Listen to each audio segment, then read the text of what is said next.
भोलिपल्ट हेर्दा उक्त बस्ती त पानीले पुरिएर पुरै दह बनिसकेको थियो रे।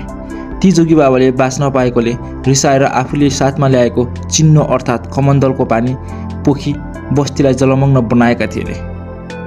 उक्त दोभान पश्चात 7 दिन 7 रातसम्म त्यहाँ भाले बाँच्ने, कुकुर भुक्ने, मान्छेहरू कराएको जस्तो आवाज आउने गर्थ्यो रे। एकपटकको कुरा, गाउँका एकजना बुनुनाथ नाम गरेका व्यक्तिलाई देउता चढेर 7 दिन 7 रातसम्म ओल्पिएपछि अथवा हराएपछि गाउँका मान्छेहरूले आत्तिएछन् र ती मरिसके भन्ने ठान्दछन्।